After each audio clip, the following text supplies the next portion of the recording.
Hi there. Uh, Last time I had a minor confession about the fact that I had succumbed to gas again.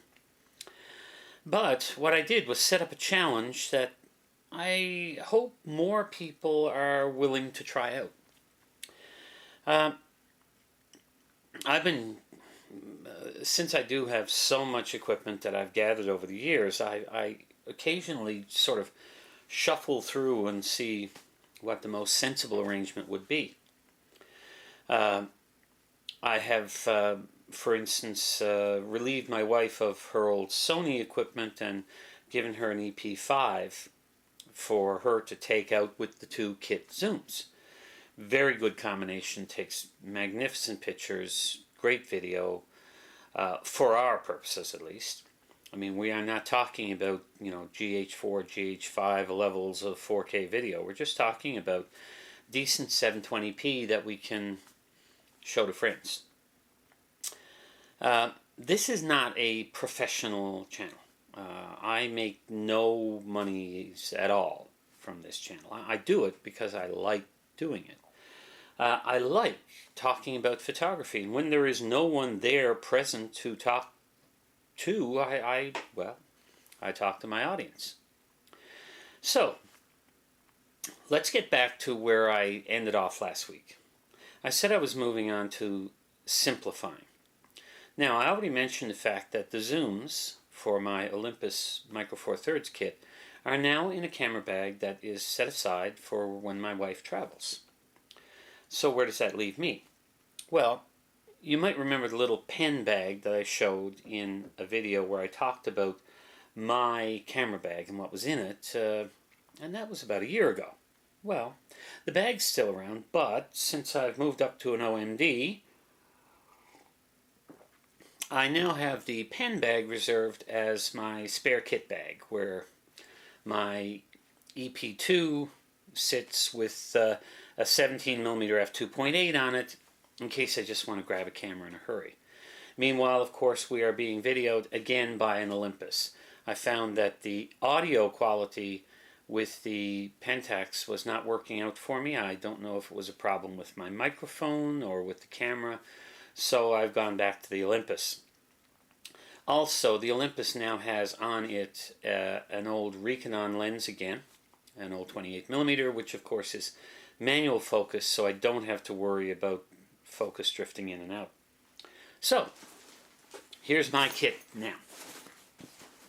My kit now, as I said in the last video, is primarily this right here. This is my EM1 with the 25mm Lumix, which, as I said, is now pretty much a permanent fixture on here. The only other lenses I have in the bag are the two Sigma lenses, the 19 2.8 and the 60 2.8, and the little BCL 09 body cap fisheye lens right here. The bag may look physically larger, and it is. It's larger and heavier because it is a low pro bag, an older low pro bag, which means it's extremely well padded, very durable. And it has room because I've reapportioned the dividers and stolen dividers from a different bag.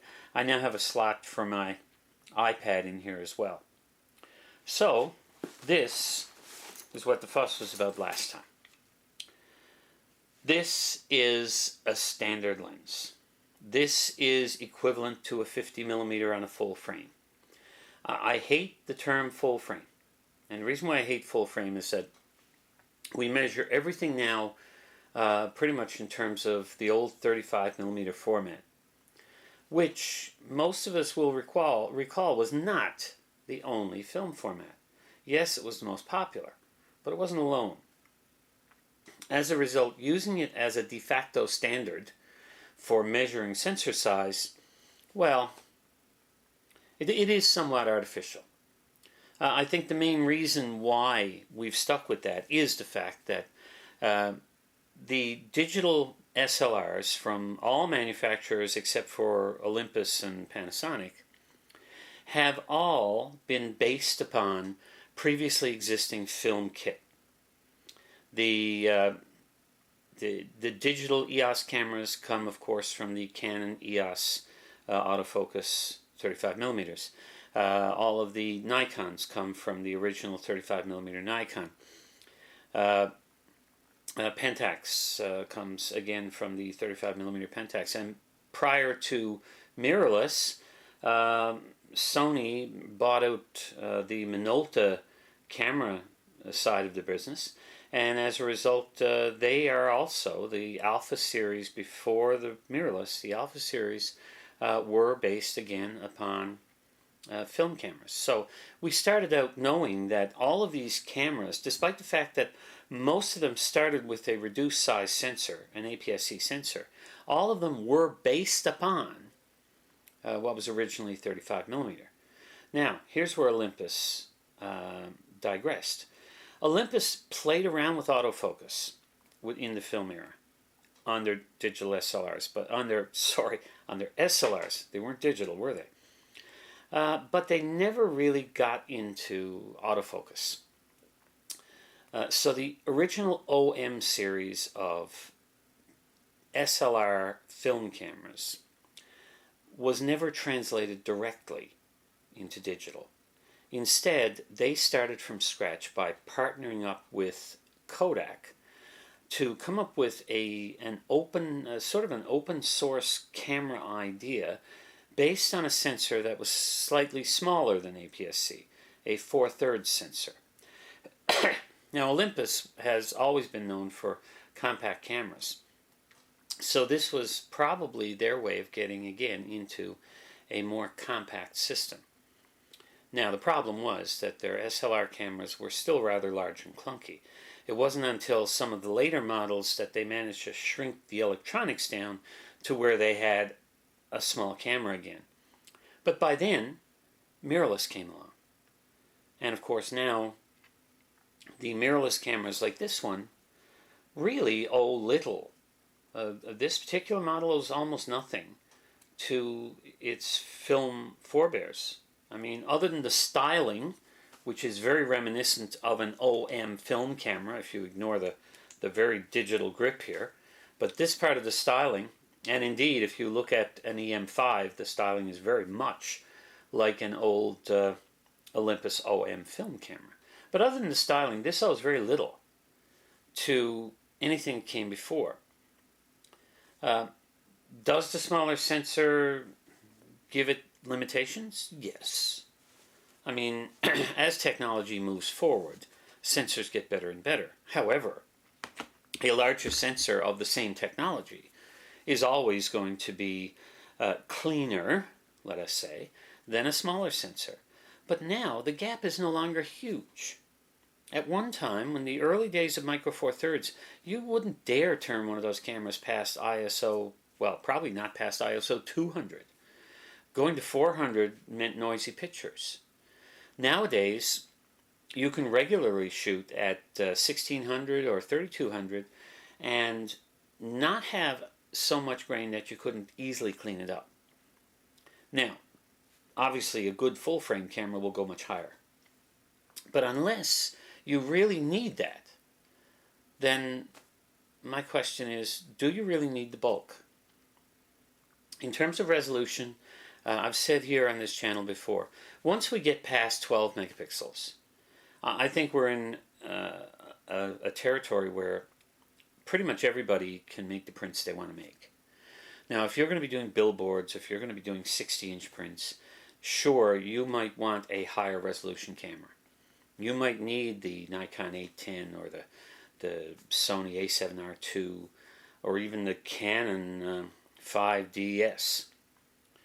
But that really is only a requirement if you are really looking at huge prints, because 20 to 24 megapixels is where most of the photojournalism cameras are. It is where most of the action cameras are. Most of the stuff that gets printed for magazines and newspapers and so on fall into that category. Your top of the line let's see, the 1D series from Canon, the single digit D series, now the D5 from Nikon. They are the de facto standard simply because they are very big, very rugged, very fast. They can take care of action, they can handle rough environments, but they're all less than 24 megapixel. So I don't think we really need to worry about megapixels anymore. Now this, being the original EM1, is 16 megapixels. My K5 Pentax is 16 megapixels. My EP5 that my wife is now using is 16 megapixels.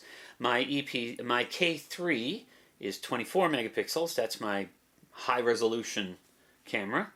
And I still have the 12 megapixel Olympus that is making this video, and its partner that sits in a camera bag. So my advice is, let's not worry too much about megapixels unless you need them. Let's not worry too much about frame rates unless you need them. Let's not worry about focus speed as long as it is reasonable. Again, unless you need it. If you are a sports photographer, if you are shooting birds in flight, things like that, yes, you must have the fastest. There are people in my camera club who have invested in D500 Nikons. And the reason is quite simply because the type of photography they do, they really appreciate the high speed of that particular camera. Meanwhile, another group have, and I do mean group, have switched to this. I mean, previously they were using digital SLRs from the big two manufacturers. However, they have switched to Micro Four Thirds. And their reasoning is simple. They were amateurs. They were not professionals. They did have what I will call semi-professional grade equipment. By moving to this, they still have the same level of equipment. This is very much a professional grade camera. But look how much smaller it is. It's smaller, it's lighter. They are finding it much easier to carry it around. And sooner or later, many amateurs reach a point where they really get tired of carrying around really big, heavy equipment, unless that's what you really want to do. So, that's where I've gone. Do I still use my other gear? Of course I do. In fact, I will likely grab my Pentax K5 with the kit weather-resistant 50 to 200 lens when I go out today, for the simple reason that it is a reasonably lightweight, long-reach package that doesn't care if it gets rained on. And I can, let it sit in the car. I'm not too worried about it. So, it still has its place. Also, the kit zoom for the Olympus, as I said, I've put that in with my wife's gear, and as a result, the Pentax now gives me a little more reach. That's probably my main reason for doing it, because since I had that range covered in my Pentax gear, I did not need to cover it again in the Olympus. Instead, I can concentrate on just using the primes with the Olympus. Well, I'm sorry for rambling.